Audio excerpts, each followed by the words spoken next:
here we go. We're talking with you today about a temple of miracles. Yes, you, me, all of us, these beautiful bodies. Have you ever marveled at the sheer magic that's happening within your body every single day? Yep, I sure have. They're such a gift, these bodies. They're this intelligent blessing. They're a temple of miracles. Mm-hmm. Yeah. Yeah, when you think about, and what we really are excited to talk about tonight is this body as a temple, and when we identify as the caretaker of the temple, as a caretaker of this gift, as a caretaker of this blessing, you can appreciate and help your body to be the best that it can. So when we're looking for health and vitality, by honoring it, the body as a temple, not just this. Sometimes I feel like I've treated my body like a trash can, right? Put anything in this hole that I want. It's just for pleasure. And that's not the case. This is a temple, and this is the door. The mouth is a door to the temple, and the body is full of magical buttons and treasures. And that's what we're going to dive into tonight. Like, how can we activate the God and the divinity that created this body is so much more intelligent than I can ever comprehend. We were talking about on the walk this morning. We were saying how we're walking and all these things are happening unbeknownst to us unless you become aware of it. Like our food is being digested. Our body is being breathed. There are all these metabolic, magical things happening. There are healings taking place that we don't even know are happening. And we may never know that our body magically, this internal wizard, took care of us. Yep. It healed us, providing we give it the right environment for it to do its job, for it to do its job with pleasure. Yeah. This body has a pharmacopoeia of capacity within the brain, within the energy system, the channels, to do magical things. We just have to be a little bit mindful and caretake. Yeah, and the joke that we were saying today is it's like if you're staring at your TV set and you're like, it's not working. My TV's broken. It's not getting the channels that I want. What's up with it? It's too old. This version's too old. It's not working. It won't connect. And then it's like, did you turn it on? Or on and off. Did you press the button? And so there are these ways to turn the body on, to get the body back online, to press the buttons that activate this cascade of miracles in the body. And this morning I pulled up an old game show. You can let us know, those of you who are here live. I was obsessed with a board game called Mousetrap as a kid. I saw the commercials and I wanted it, and it was like you put a ball at the top of a slide and it went down the slide and it hit a domino and the dominoes fell over and then something else happened and it would cascade, and they would call it Mousetrap. And I think at the very end a little basket went over a poor little mouse. I never thought about that part.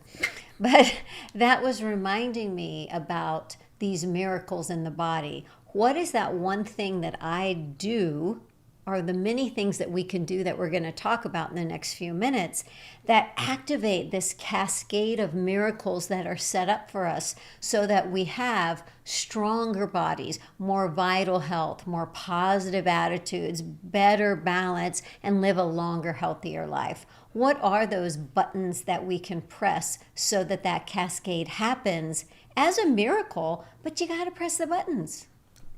I am digging this because when you were saying they it, love Mousetrap. I had Doctor. Is it called Doctor?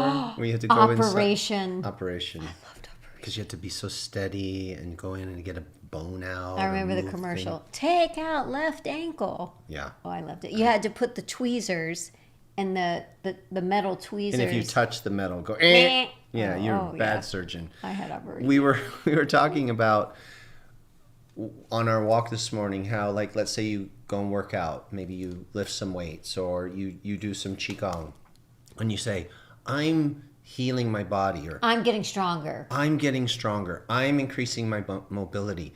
And that's true in part, but you're really not doing all of that work, are you? There's this magical wizard inside of us that's doing all of the heavy lifting, this subconscious capacity that is merging cells, splitting cells, eating up, gobbling up the bad ones, making muscle fibers stronger, growing new tissue from stem cells. Like, it's doing all these cascade of amazing things that you have no idea that it's doing. And we say, I'm getting stronger. I'm fixing this. I'm fixing that. I'm increasing my muscle mass. I increase my bone Are you? But here's the cool Tell thing. me more. It's just looking through the lens of humility and being so in honor of the body temple. Lately, we've been calling it the holy house. Yeah. It's this incredible holy home. And all you have to do is this little bit. And so much more is done for us. Yeah, let's just talk about, he was saying, like lifting some small weights like we do in a lot of our classes. So you're adding a little extra weight to what you're doing. And you're like, I'm increasing my muscle mass. No, that's pressing the button. Right. So by doing that, you're actually sending a message to the brain, and the brain's going, oh, look at her. She's lifting heavier stuff than her body weighs. We better increase that muscle mass. Let's wait till she's sleeping. And while she lays in her comfortable bed in her air-conditioned home on her nice white sheets and sleeps for 8 hours, we're going to increase her muscle mass and make her stronger. And that's kind of the funny part that we're talking about with these buttons is we do what we do, but that's just pressing the button. The miracle is in what happens after you send the signal. So all we have to do is, yes, step into the responsibility of Honoring. Sending the signals and pressing the buttons. From a place of honor and respect. Rather than like not realizing the miracle of the body and saying, I'm just weak, my muscles are strong. Or judging the body. Oh, yeah. I mean, raising my hand, judging the body, putting it down, feeling shame around this beautiful miracle that's working 24/7 for us. It's like the Giving Tree. If you've ever read that book, The Giving Tree, we won't share the whole story, but it's this beautiful tree that gives this young man apples, and he takes them and sells them, and later he comes back to the tree that's his friend, and the tree is listening, and he says, I want to get married and build a house. So the tree gives it his limbs and just keeps giving and giving and giving until there's nothing left but a stump. And then he comes back when he's an old man, and he just needs a place to sit, and the tree gives him a seat. This body is like the giving tree. It keeps on giving. And can we honor it? Can we say thank you, holy house, for this place to reside?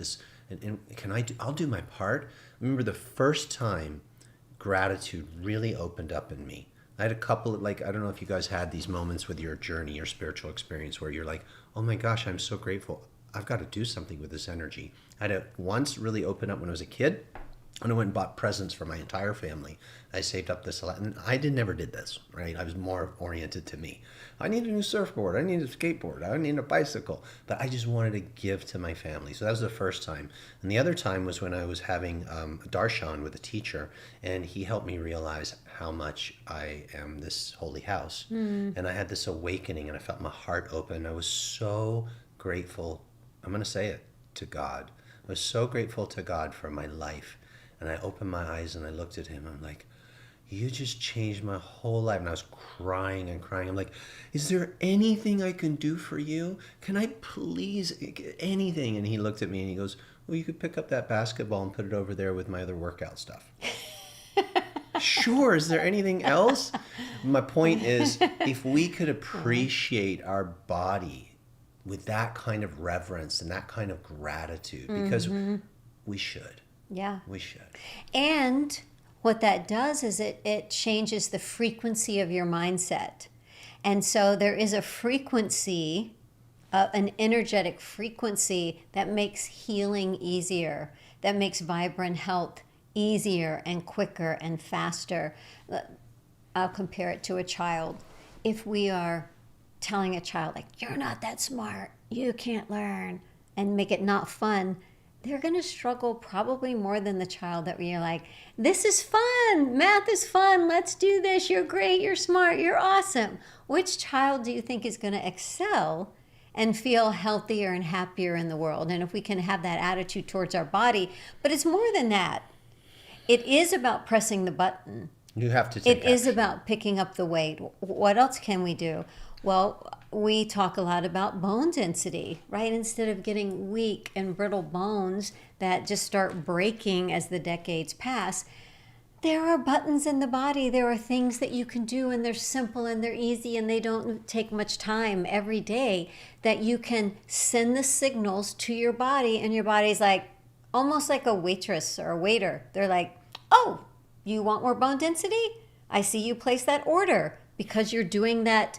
You're pressing that button and you're tugging on the ends of the bones. You're telling me that, oh, better be stronger, they're going to break. I'll work on that while you sleep tonight in your comfortable bed on your white sheets in your air-conditioned house. That just makes me feel so loved. It's like, oh my gosh, I'm just going to get to sleep while you heal everything and make my bones stronger and make my muscles stronger. Well, let's talk about But the I do different- have to press those buttons. What are the most important buttons for you? So not just the modalities, not like I do weightlifting or I do dance or I do martial arts, but when you think about your body as a temple, what can you do and what are those buttons? I'm not sure I understand the question. Okay, so you just talked about bone density. So you're aware of your bone density. Incredibly aware. Right. So you do certain things for your bone density. I press that button all You the press time. the button all the time. What are other things you're aware of with your body? Muscle mass. Your muscle mass. Tell me, why is that important to you?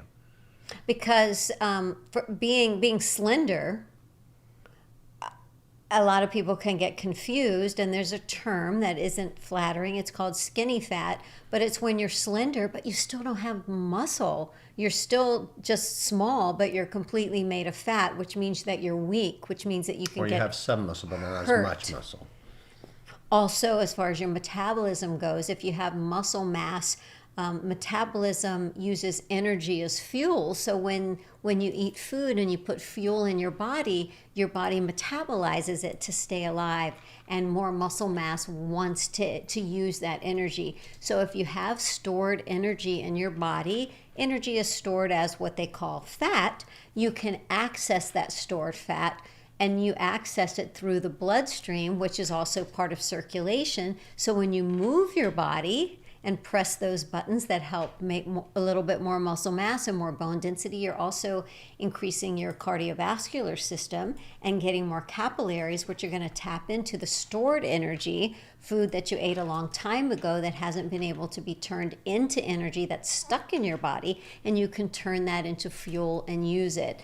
You don't want anything in your body to be toxic, rancid. What would you call water that wasn't flowing?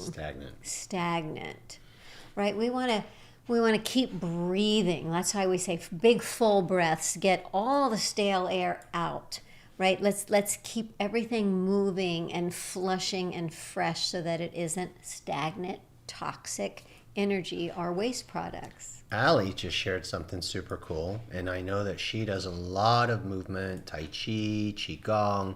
She moves her body a lot. One of our certified instructors, she said last week my MD reviewed my blood tests and said, you have the healthiest bone marrow I've seen. Boom. I said, maybe that's because I do Satori Qigong bone marrow cleansing. Oh. Boom, right there. Yeah, that's awesome. We'll take it. Congratulations, by the way. That's a fantastic report to get from your doctor. There's something known as sarcopenia, which is age-related muscle loss, and you guys have probably heard us talk about it on a previous show if you're a regular.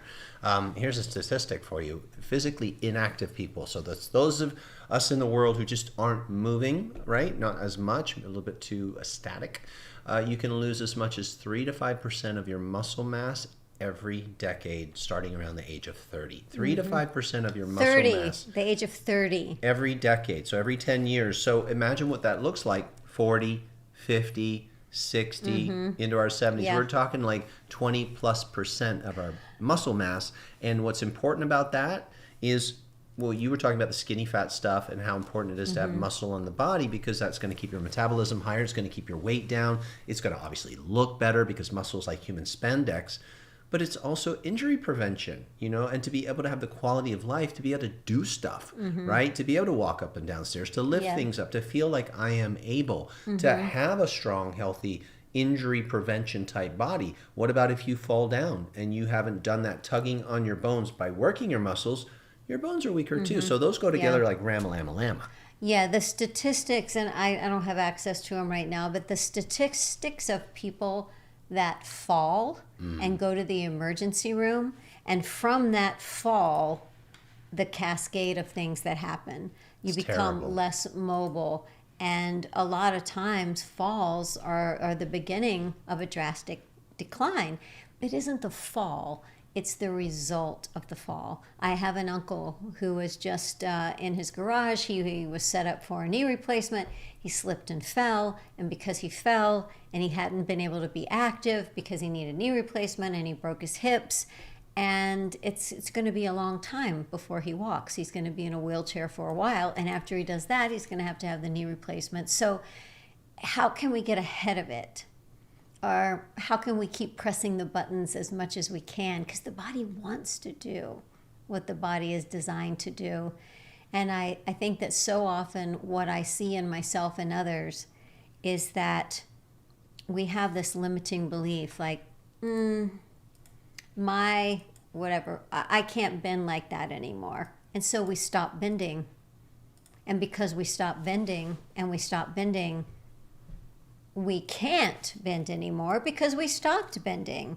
So we forgot even how to signal that to our brain to do it, and then our body is not physically able to do it because we're out of practice. So we have created evidence for the limiting belief. So you can get into an argument with somebody and they'll go, oh no, I didn't think I could bend, and see, I can't.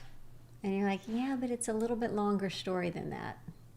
Because you didn't bend and you didn't bend and you didn't bend, therefore now you can't bend. So you proved your limiting belief right. Now, do things happen throughout the decades? Yes. But if we press those magic buttons just a little bit and we did those little things, doesn't it seem logical that we would feel a lot better as those years come on and we would be way more mobile? Because the body wants to be in harmony. The body wants to heal. It is full of magical buttons. And one of them that I think a lot of people kind of fluff over, I did for a long time, is rest. You gotta rest. You gotta get the sleep, because it's while you're sleeping that so much of the healing happens. But some people say, well, I can't sleep. I wake up. I'm thinking. I'm looping. And that's when the meditation and the Qigong and those practices are going to kick in to help with that restlessness and that anxiety that keeps your body from going into the state of rest where healing can happen. Yes, so many things to identify in this show, right? I'm going to continue to ask Sabrina questions that she's mindful of. She said this to me earlier this morning. I want to read it to you. She said, this way of thinking, it's a shift in identity where you become the caretaker of your temple. It's a shift in the identity. So this conversation, we're bringing this because we want to live this for ourselves as we continue to evolve. And is the word age used around our house? Not so much. As we continue to evolve, we want to continue to make that shift in our identity so that we become the caretaker of the holy house. Yeah. And so we've talked about bone density, and we've talked about muscle and age-related muscle loss known as sarcopenia.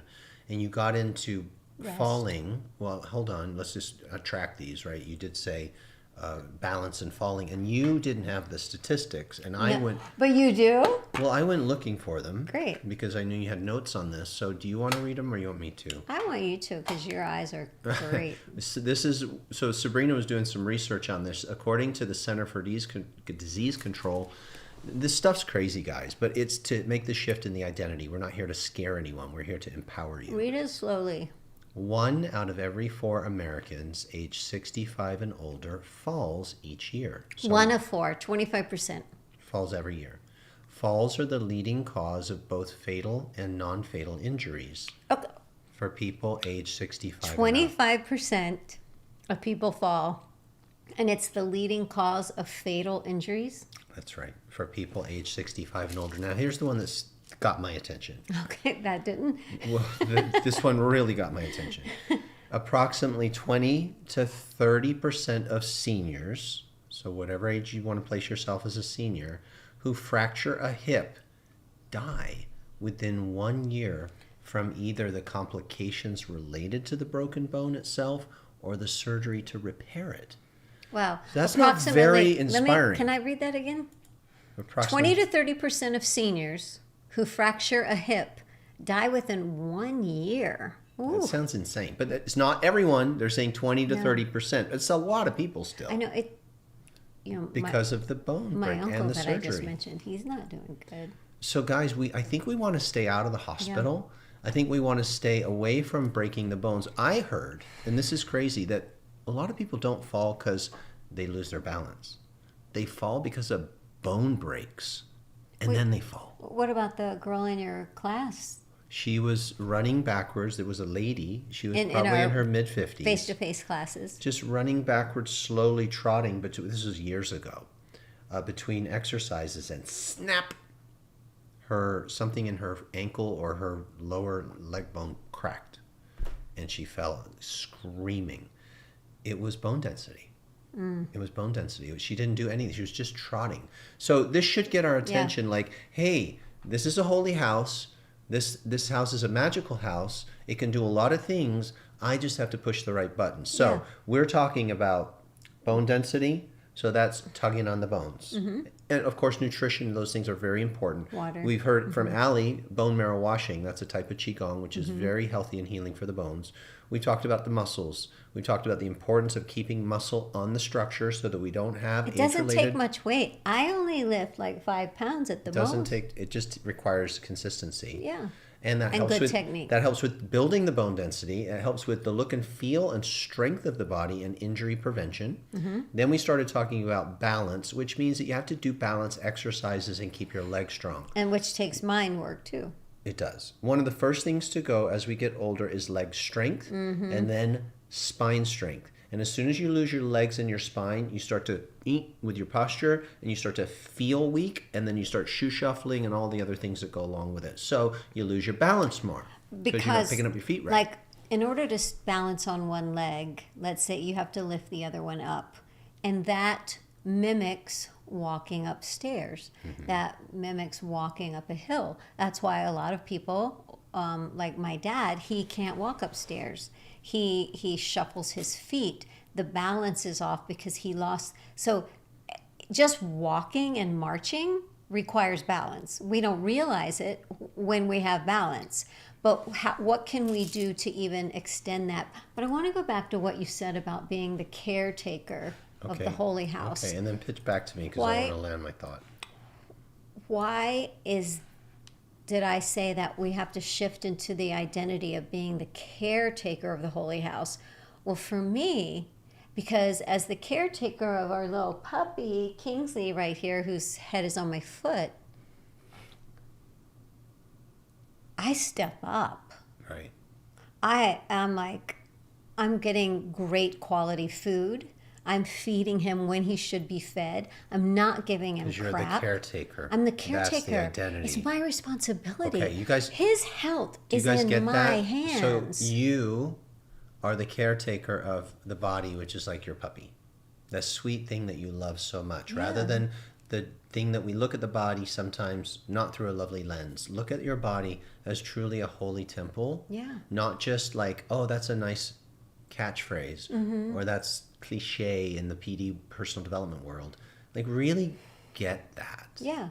And then it's on us. And it lets you step aside. Like, I'm going to feed this thing that I love quality food. And I'm going to feed him at times of the day that are best for him. And I'm not going to feed him when it's not good for him.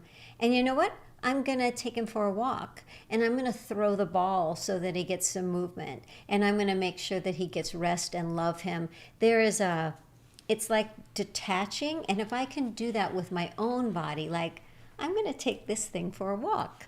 I'm going to move this thing. I'm going to do this. I'm going to give this body some qigong, and you can caretake the temple. You are the caretaker of it. that it is a privilege. It's a divine gift. And I like to say this in a class that I teach. If there is a sin for me, the sin is not taking care of the gift of the Holy Temple. That's like one of the only responsibilities that I have, is to love this gift that I've been given. So by becoming the caretaker of it rather than the victim of it, or being too intertwined with the identity of it, I find it so much easier when I'm like, hey sweetie, I love you. Let me put some moisturizer on you. Let me spoil you. Absolutely. I have this opportunity tonight to go to a marketing event that I was kind of looking forward to going, and it would be cool, and I'd see some friends and probably learn some cool stuff. But we've been busy today, and there's been a lot going on. Because our water heater overflowed and flooded the garage. It's just stuff, right? Life stuff. And so I did not get to caretake for the body temple as much as I normally do. I did my qigong, I've done my breath work and my meditation, and all these things don't have to take a lot of time. I got to teach my class this morning. It was awesome. We went for a little walk, but I want to do more. And so I'm actually forfeiting going to the marketing party thing, because I'm going to take myself to the gym and I'm going to give myself a thorough workout, because it's the shift in my identity that we're talking about. That what's the priority? That's the priority for me, because this is a holy house, and if I don't do it, I actually know what the consequences are. So that's a nice bridge in this conversation, is what happens if we don't? Yeah. What happens if we don't? And there's a couple of other things that I consider important buttons. One is your heart health. Yeah. That you're moving your body and breathing and pumping that blood through your system and keeping this beautiful heart happy and healthy.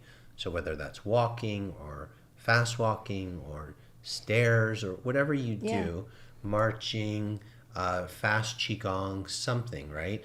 That's so important. And it also gives you some alone time. It does. You know. Another one that's really important for me are lungs.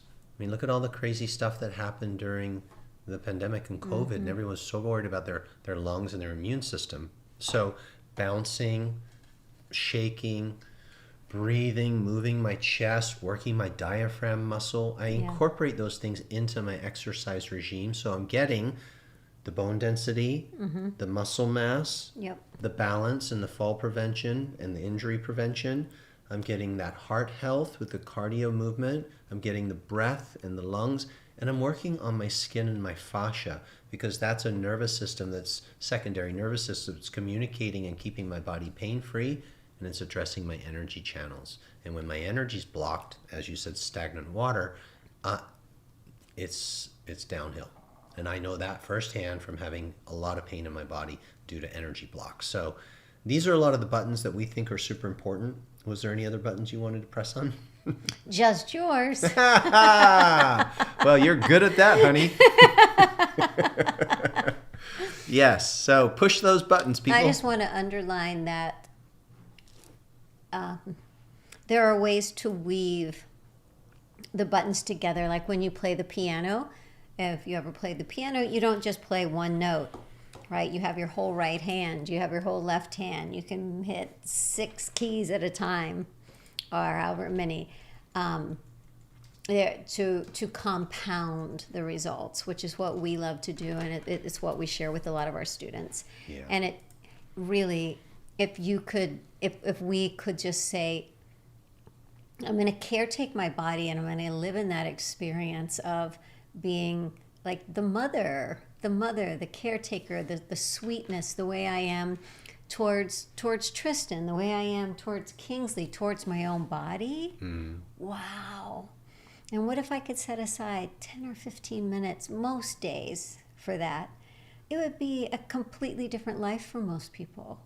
Because whatever you do, you get really good at doing it. And there's this compound effect where when you put in that little bit of time over and over and over again, the results are massive, right? There's some statistic that says if every time you had a flight of stairs or an escalator, you took the stairs at the end of a year or 5 years, what a difference it would have made in your health. And how many miles more It's you would have walked. astounding Yeah. because you're like, I don't even think I see that many stairs.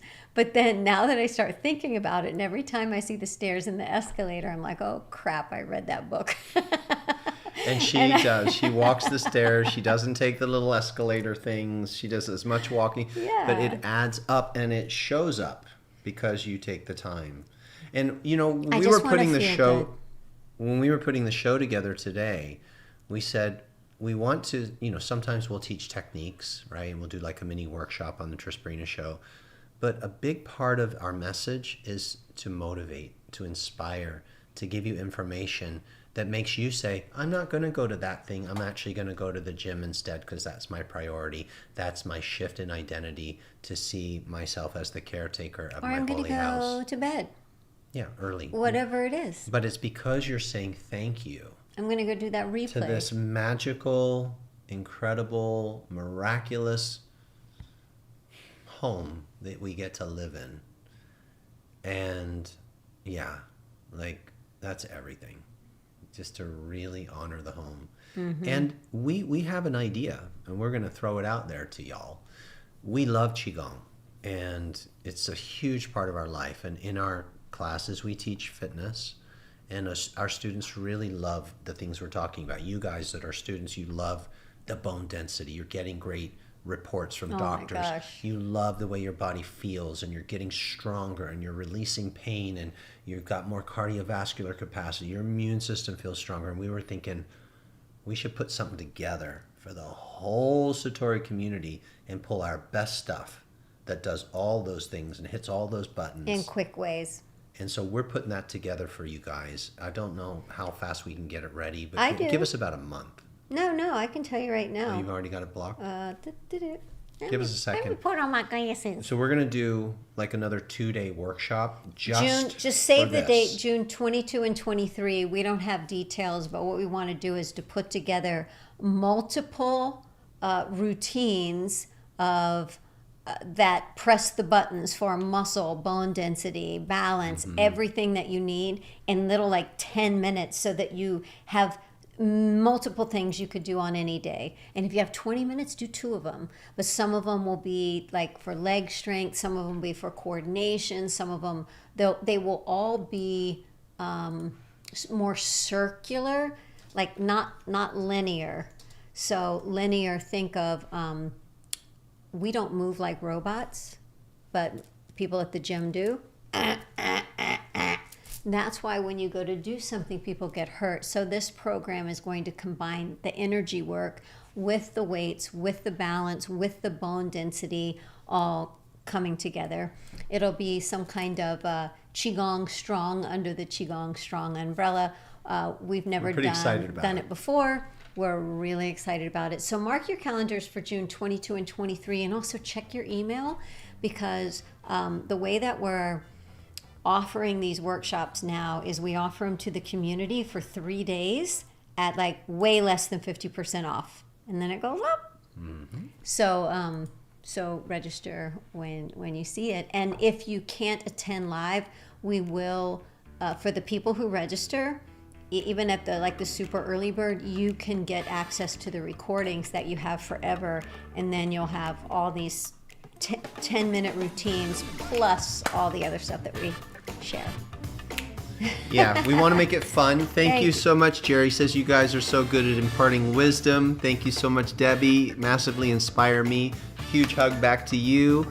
Allie says when I'm teaching, if I don't do the tapping and the bouncing that you taught me, my students ask for it. They are addicted to the way that it feels. Yes. That'll be part of what we do. We're going to bring it, the fire, like, let's do the muscle. Let's show me your guns. Pretty freaking gnarly, girl. You give me a tricep. You're winning the day there, too. I can't. Look at you.